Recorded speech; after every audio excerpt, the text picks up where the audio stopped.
So this is a 2035 Avery. It's the first production run Avery tractor that they made, and very desirable. There's only probably about a dozen of these left in existence, and this is the one that kind of started it off production-wise. Very nice tractor. You're looking at about $175,000 conservatively. Again, very nice tractor. The second one is another Avery. It was Avery's version of a cultivator tractor. So you can see on the bottom it's got cultivators to cultivate corn, and it's got a 4-cylinder engine in it. And kind of common as far as Avery is concerned, but nice tractor. And the next one is an 816 International. It was built back in the late teens to early 20s. Quite a few of these around, and they kind of started to gain in price now a little bit, but for a long time they still aren't really worth all that much. You're probably looking at $12,000 to $15,000 right now. The next one is a heavyweight oil pull, and there's a difference between a heavyweight and a lightweight. Heavyweights have the channel iron frame, whereas of the lightweights are a little later version, and they've got a pressed steel frame. So again, this is a 1220 oil pull. Really a nice little size. You're looking at probably around 35 to 45. And the next one is a Rumely 6. This is one of the last Rumleys that they made. This dates back into the 30s. And again, it's a 6-cylinder engine. And you're looking actually early 30s, right before Rumely was bought out by Alice. The next one is, again, another oil pull. And again, notice the frame, it's a heavyweight.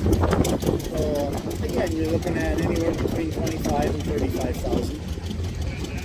Again, pretty common tractors.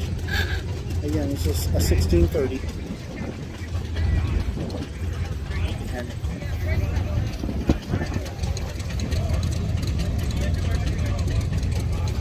the next tractor is the 1225 Avery.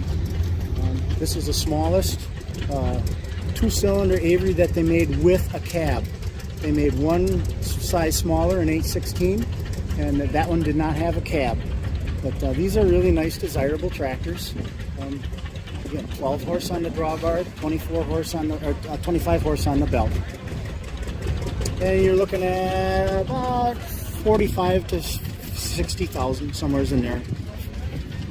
And the next one is an 1836 Avery, and this one is again, you're looking at 85 to 125,000. Just a big brother. Avery made a lot of different size tractors, all the way up to the biggest one was the 4080, which we looked at a little earlier. This one has got the tube style radiator as compared to the automotive style radiator. So this one here, you have a chimney on the top, and what happens is you're just like a chimney in your house. As the heat of the engine went through, it sucked cool air from the bottom and sucked it out the top, and as it sucked through all of the tubes with the water in, it cooled the water. It worked okay, but it wasn't the best. That's why a lot of times you'll see them with the automotive style radiator. It cooled a lot better.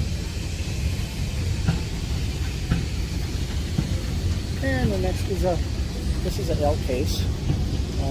They were made in the 30s, late 20s to early 30s, and they're all over the place. Yeah, it's about a $4,500 to $6,500 tractor. Very common.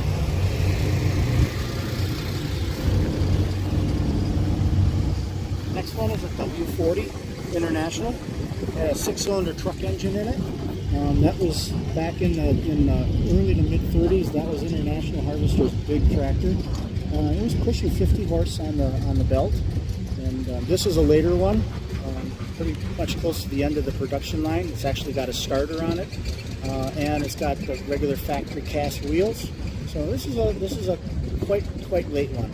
Very desirable tractor. You're looking at $8,500 to $10,000, somewhere in there. And this next one is a Townsend tractor. These were built in Janesville, Wisconsin. They made it look like a steam engine because people that had steam engines kind of were stuck on steam engines, and it was Townsend's idea to try and sell a gas tractor to steam engine people by making it look like a steam engine. But on top, it's actually a 2-cylinder engine, and they're pretty desirable. You're looking at about $100,000 here.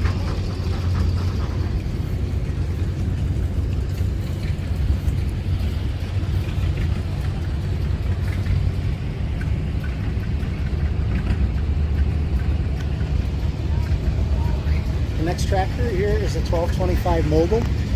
This is a 2-cylinder opposed International Harvester. Very, very desirable tractor. There aren't too many of these around. This was made during World War I time, and it kind of looks like something that would have came out of World War I, where you have the tank-looking type thing where everything's covered in sheet metal. These are really nice, desirable tractors. You're probably looking at $150,000 plus or minus. These don't come up for sale very often.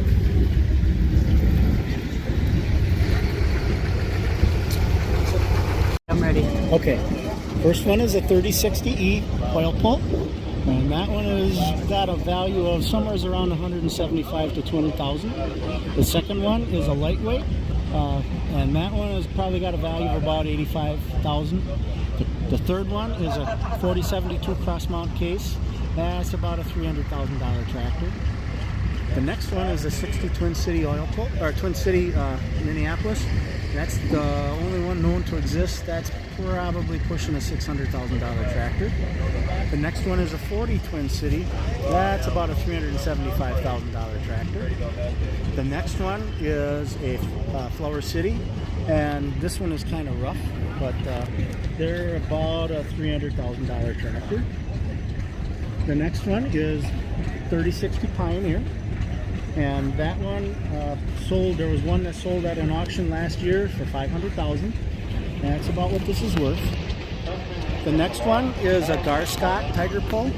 They only made that tractor for about 5 or 6 months in 1911, and that is the only one. So it's kind of pretty much priceless. I would say that you're probably in that $1 million bracket. The next one is a 3060 Mogul. That's international. And you're looking at about $400,000 there. And then the next one is a Hebrew, and that one is, you're looking at about I'd say conservatively $350,000. The next one is the biggest Nichols and Shepard they made. That's a 3060, and there's like 2 or 3 of those known to exist. There's probably a $500,000, 600,000, somewhere in there on today's market. The next one is 4080 Avery, and right now they're fetching anywhere between 175 and 200,000, somewhere in there. And then the next one is a big 4 gas traction. There's one that sold not too long ago. There's some of those around, but they're not that common. But that's about a $400,000 tractor. And then the next one is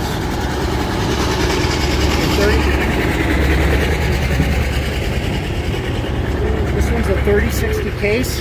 There are 5 of these known to exist. I believe there's 2 of them that are privately owned. The rest of them are owned by clubs. There was one of these that sold last year for about $1.5 million.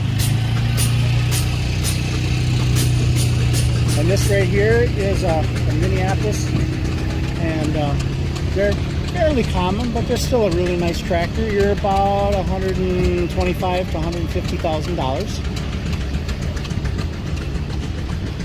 This next one is a Altman Taylor, and you're probably in that $85,000 to $125,000 bracket for that.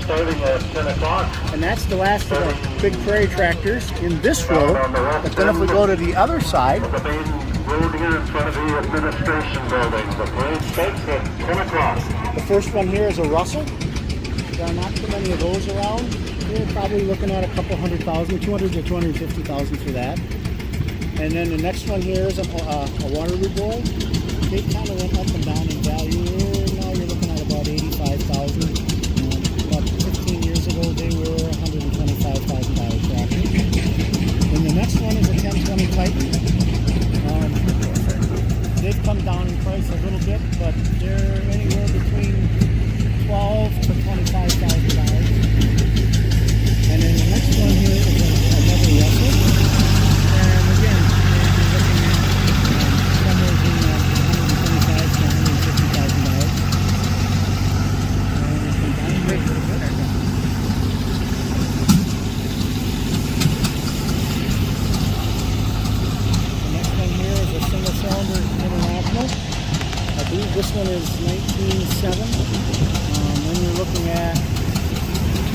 50,000, somewhere in there, conservatively.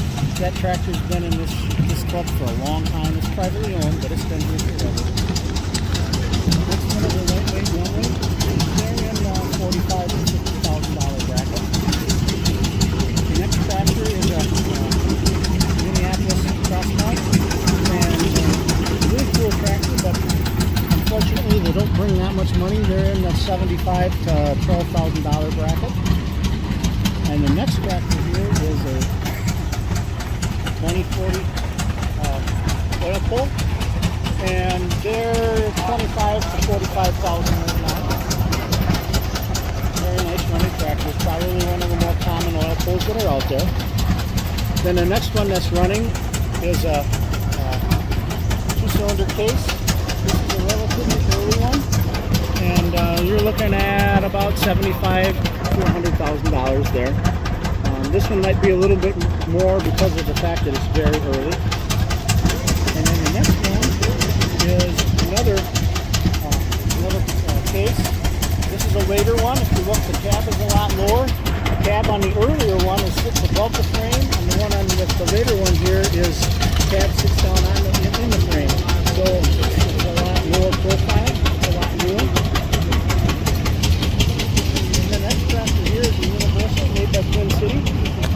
I believe it's 1225. Very nice, desirable tractor. You're in there probably the $75,000 bracket. Somewhere's in there. Maybe a little more, maybe a little less, depending on the day. And then the next one is a single-cylinder oil pull. And they kind of went down in price a little bit. On their heyday, about 15 years ago, that tractor was doing about $175,000. Now it's under $100,000 now. The next tractor is a single cylinder. This is a 1530 International. Very desirable tractor. It's the smaller version of the 3060, and you're looking at about $400,000. I think there was one that sold a couple years ago for $375, somewhere in there. But very nice tractor. Again, single cylinder. Back here, 3060 Hart-Parr. Okay, this is a 3060 Hart-Parr. This is kind of the first of the Oliver line, and this is a hit and miss design. It sounds very interesting because it only fires when it needs to, and it always makes you wonder if it's going to die or not. But they're really desirable tractors. You're looking at about $175,000 right now. Maybe a little more, maybe a little less. But a very nice tractor.